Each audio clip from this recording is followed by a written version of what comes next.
Hi നമസ്കാരം, ഞാൻ Rakesh M G ടിപ്സിലേക്ക് എല്ലാവർക്കും സ്വാഗതം. എല്ലാവരും സുഖമായിട്ടിരിക്കുന്നു വിശ്വസിക്കുന്നു. നമ്മുടെ വാഹനത്തിൻ്റെ താക്കോലിൽ വരുന്ന ബാറ്ററി, അതായത് ഈ താക്കോലിൻ്റെ ബാറ്ററി എപ്പോഴാണ് മാറേണ്ടത്? ഈ താക്കോൽ മാത്രമല്ല, നിങ്ങൾ യൂസ് ചെയ്യുന്ന വാഹനത്തിൻ്റെ റിമോട്ടിലെ ബാറ്ററി എപ്പോഴാണ് മാറേണ്ടത്? അതായത് പലപ്പോഴും ഈ ഒരു കാര്യത്തിൽ പലർക്കും സംശയമുണ്ട്. കാരണം ഇതിനകത്ത് റിമോട്ട് ഉണ്ടോ എന്ന് പോലും അറിയത്തില്ലാത്ത ആൾക്കാരുണ്ട്. ഞാൻ ആരെയും കുറ്റം പറയുന്നതല്ല, പക്ഷേ ഇതിനകത്ത് റിമോട്ടിനകത്തൊരു ബാറ്ററി വരുന്നുണ്ട്. എല്ലാവരും ഉദ്ദേശിച്ചല്ല പറഞ്ഞത്. 1-2 പേര് ഇതിനെക്കുറിച്ച് അറിയത്തില്ലാത്ത ആൾക്കാർ. കാരണം പലരും എന്നോട് വന്ന് ചോദിച്ചിട്ടുണ്ട്, രാകേഷ് ഇത് വർക്ക് ചെയ്യുന്നില്ല, എന്തായിരിക്കും? അപ്പം ഞാൻ പറഞ്ഞു, ഇതിനകത്തുള്ള ബാറ്ററി മാറണം എന്ന് പറയുമ്പോൾ അവർ അന്നേരമാണ് ചോദിക്കുന്നത്, ഇതിൽ ബാറ്ററി ഉണ്ടോ? ഇതിൽ ബാറ്ററി വരുന്നുണ്ട്, ഈ ബാറ്ററി നമ്മൾ റീപ്ലേസ് ചെയ്യണം. എപ്പോഴാണ് മാറേണ്ടത്? എന്തൊക്കെ കാര്യങ്ങൾ കാണുമ്പോഴാണ് നമ്മളത് റീപ്ലേസ് ചെയ്യാനുള്ള സമയമായിട്ടുണ്ട് എന്ന് മനസ്സിലാക്കേണ്ടത്? വളരെ സിമ്പിളായിട്ട് നിങ്ങൾക്ക് ഞാൻ പറഞ്ഞുതരാം. അപ്പം നമുക്ക് സ്റ്റാർട്ട് ചെയ്യാം. നമ്മുടെ ഇരിക്കുന്ന ഒരു വാഗണാറാണ്. ഈ ഒരു വാഗണാറിൻ്റെ താക്കോൽ ഞാൻ കൊണ്ടുപോകണം, ജസ്റ്റ് നിങ്ങൾ ശ്രദ്ധിച്ചോണം.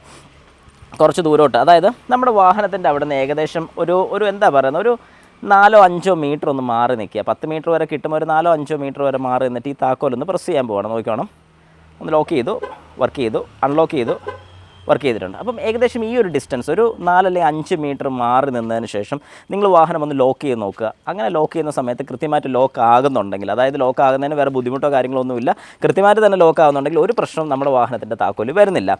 ഇൻ കേസ് നമ്മൾ അങ്ങനെ ലോക്ക് ആക്കുന്ന സമയത്ത് കൃത്യമായിട്ട് ലോക്ക് ആകുന്നില്ല എന്നുണ്ടെങ്കിൽ, അതായത് കുറച്ചുകൂടെ അടുത്തോട്ട് വന്ന് കഴിയുമ്പോഴത്തേക്ക്, അതായത് ഏകദേശം ഈ ഒരു ഡിസ്റ്റൻസിലൊക്കെ നിൽക്കുമ്പോൾ ലോക്ക് ആൻഡ് അൺലോക്ക് വർക്ക് ചെയ്യുന്നുണ്ടെങ്കിൽ നമുക്ക് മനസ്സിലാക്കാൻ സാധിക്കും റിമോട്ടിൽ നിന്നും കൃത്യമായിട്ടുള്ള സിഗ്നൽ, അല്ലെങ്കിൽ അതിൻ്റെ അകത്തുള്ള ആ സിഗ്നൽ, ഈ റിമോട്ടിൽ നിന്ന് വരുന്ന സിഗ്നൽ കൃത്യമായിട്ട് കിട്ടുന്നില്ല എന്നുള്ളൊരു കാര്യം നമുക്ക് മനസ്സിലാവും. അങ്ങനെ കിട്ടാതെ വരുന്ന സമയത്ത് നിങ്ങൾ എന്ത് ചെയ്യണം? വേറെ ഒന്നും ചെയ്യേണ്ട. ഈ ബാറ്ററി, ഈ റിമോട്ടിനകത്ത് വരുന്ന ബാറ്ററി ഒന്ന് റീപ്ലേസ് ചെയ്താൽ മതി. അപ്പോൾ ഇത് റീപ്ലേസ് ചെയ്യണമെന്നുണ്ടെങ്കിൽ എന്ത് ചെയ്യണമെന്ന് ചോദിച്ചു കഴിഞ്ഞാൽ, ഷോറൂമിൽ തന്നെ, അതായത് നിങ്ങൾ സർവീസിന് കൊടുക്കുന്ന അതേ ഷോറൂമിൽ തന്നെ കൊണ്ട് കൊടുത്തു കഴിഞ്ഞാൽ അവരത് മാറി തരുന്നതായിരിക്കും. അതായത് റിമോട്ടിനകത്ത് വരുന്ന ബാറ്ററി മാറി തരുന്നതായിരിക്കും.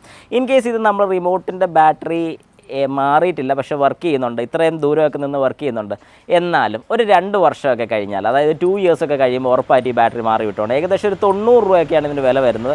2 വർഷം കൂടുമ്പോൾ മതി. അതായത് ഞാൻ ഒത്തിരി നേരത്തെ വേണമെന്ന് പറയത്തില്ല, 2 വർഷം കൂടുമ്പോഴെങ്കിലും ഈ ബാറ്ററി ഒന്ന് മാറി വിട്ടോണം. വേറൊന്നും കൊണ്ടല്ല, ഇതിനകത്ത് ഈ ബാറ്ററിയുടെ സെല്ല് ഇരുന്ന് ഏതെങ്കിലും രീതിക്ക് അതിനകത്ത് ലീക്കോ കാര്യങ്ങളോ ഒക്കെ ഉണ്ടായിക്കഴിഞ്ഞാൽ ഇതിൻ്റെ ബാറ്ററിക്കകത്ത് ബാറ്ററിയിൽ നിന്ന് പുറത്തോട്ട് ആ ലിക്വിഡോ വല്ലതും പോയിട്ടുണ്ടെന്നുണ്ട്, എന്തെങ്കിലും രീതിക്ക് അതിനകത്ത് എന്തെങ്കിലും പ്രശ്നം വന്നാൽ ഇത് ഉറപ്പായിട്ടും നമ്മുടെ കീയുടെ റിമോട്ടിനകത്ത് വരുന്ന ചിപ്പിനെ അത് ബാധിക്കും.